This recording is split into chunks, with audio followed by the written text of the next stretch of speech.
Hello guys, good afternoon. So, market time guys. Market time tayo ngayon. Ang ating bibilhin is ano lang, celery para gawing juice. Then ano pa nga ang bibilhin? Gulay and some fruits. So, tingnan ko yung aking lista. So, celery lang, onion. Celery at saka onion. Yan lang ang ating bibilhin ngayong araw na ito. Pero bibili na rin ako ng prutas. Kasi wala kaming prutas guys. So, orange, apple. Siya nga pala, buhay OFW guys is ganito.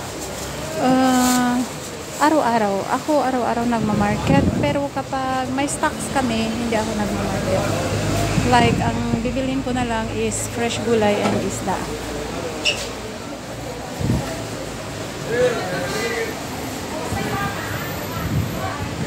So, pears, mango,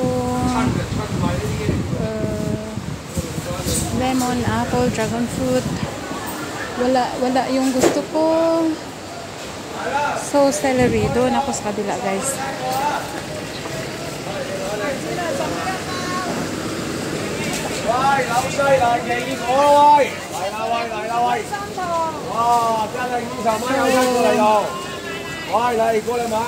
Baka mayroon sila dito. Celery.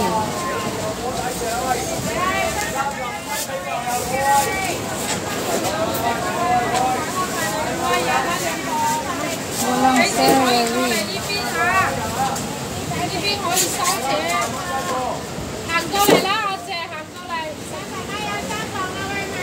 Okay, walang celery doon.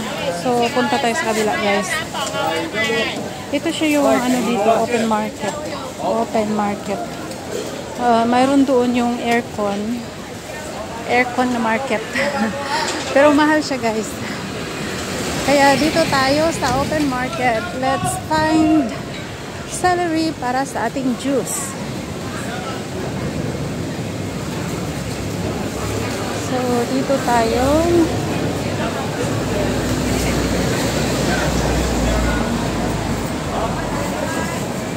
Celery.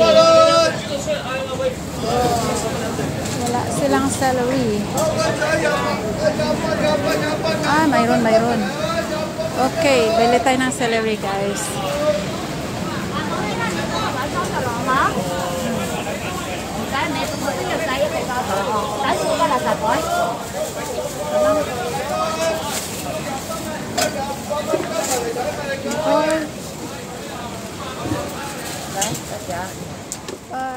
Nhất cô唔使堆啦，什麼兩個什麼？哦，唔使啦，好到啊。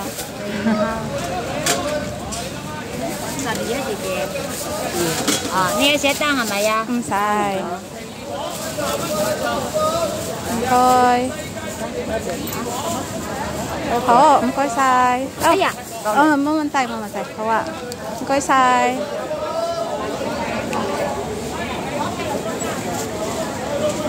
So, nakabili na tayo ng celery, guys. Sabi niya, bakit daw hindi dalawang bibilhin?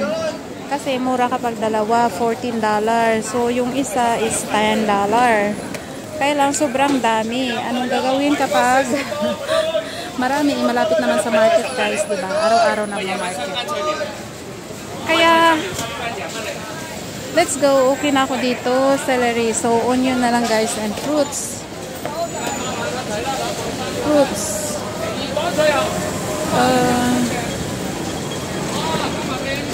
Prutas na lang, prutas.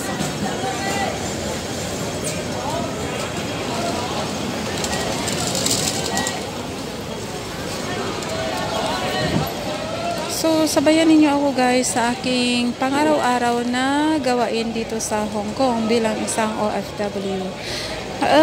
Hindi siya masyadong ano guys, yung sobrang strict or sobrang mahirap. Nasa sa atin lang na OFW kung paano tayo mag-respond sa mga nangyayari sa ating paligid or sa mga pangyayari sa ating paligid. Kaya I may say, para sa akin, hindi naman ganun kahirap.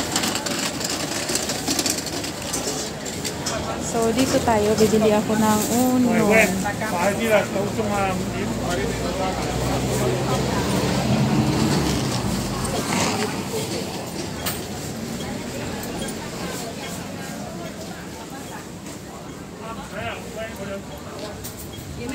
So, dito sa kanila, kalahati is $8. Yung buo is 10. So, same-same na rin. Same-same na rin. So, dito tayo sa onion, guys.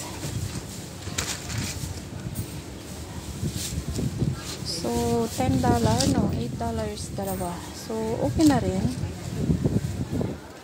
Hindi siya masyadong expensive, diba? So, ito siya. $8 for 2.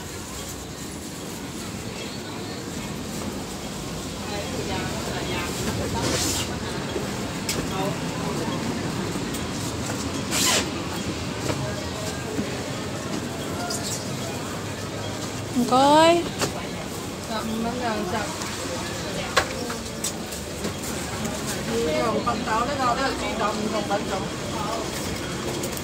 Paman yung ko. Rồi.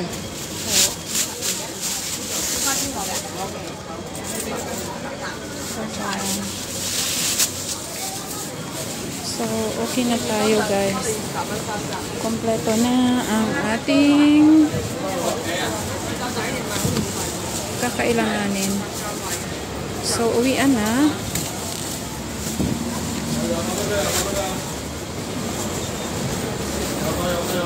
Pero iikot ko kayo doon banda guys, kung saan ako namimili lagi. Kaya stay tuned. Stay tuned. Sa mga gawain natin guys, sa mga ating lakad, sa ating mga lakad pala, sa ating mga lakad. So ito siya, meat shop, fresh meat. Dito rin ako nagbibili. Mura lang sila dito, mura lang. So, daan pala ako sa Indonesian store. So, dito tayo sa likod, dadaan.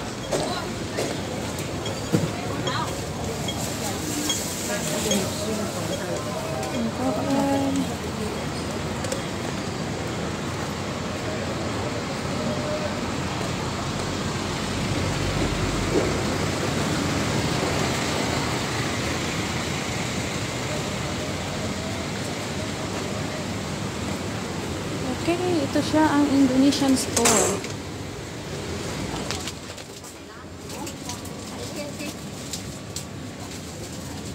Hello, I'm checking. Oh. Okay, okay, mua hạ hi lắm, mua hạ hi. Okay, okay. Bye. Still no Osho. Yes, no stock for also. Oh, okay lang. This one na.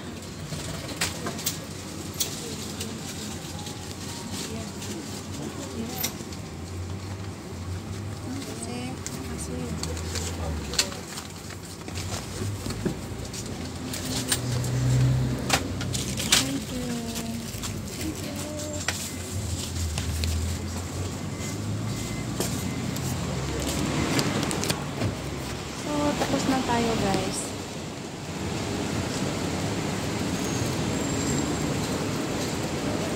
Bili ng ano guys, ng cream para sa paa and sa kamay. So, okay na guys. Everything is set. So, uwi na.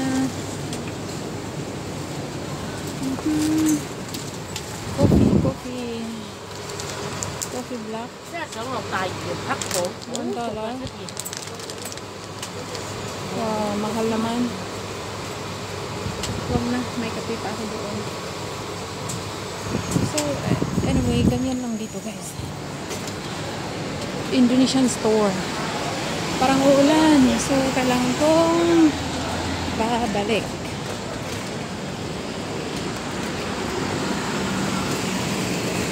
So, if you're new to my channel, please consider subscribing and hit that notification bell so you'll be notified whenever I uploaded a new video.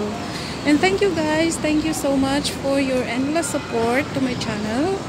Big shout out to all of my subscribers and to my channel members. Thank you for your time. Thank you for the support, for the unending support. And sana huwag kayong magsawang supportahan ang aking channel. So here is the next nice clothing shop. So dito guys, banda sa amin, kung saan kami nakatira is very convenient. Everything is within reach.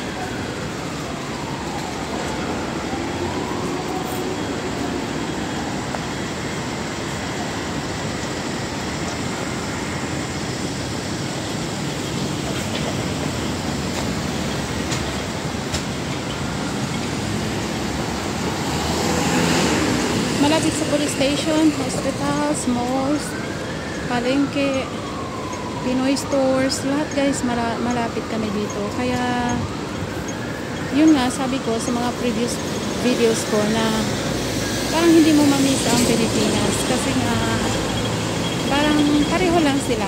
Magkapareho lang yung place. Siguro yung mga tao, yes. Hindi tao. Language. Doon lang magkaiba. Pero marami namang Pilipino dito na umiikot. Kaya hindi mo rin mamimiss. Dahil kahit saan ka, nandyan din makasalubong mo, makakausap mo, kahit hindi kayo makakilala. So, anyway, ganyan lang ang buhay ng isang OFW dito sa London guys.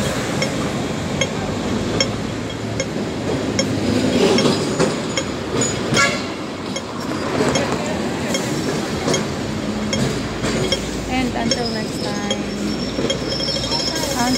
time. So, dito na magtatapos ang aking vlog. See you soon. So, umikot muna ako dito sa Kaibo guys. Maghanap ng ng something.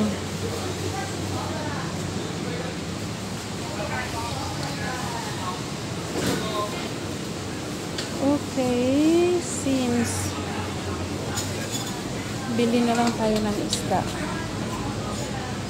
Okay. So, Pocari Sweat. So, mga mura lang siya dito guys. Kaya sa uli guys. See you soon. Hanggang dito na lang. Hindi ako magtatagal. Bye bye everyone.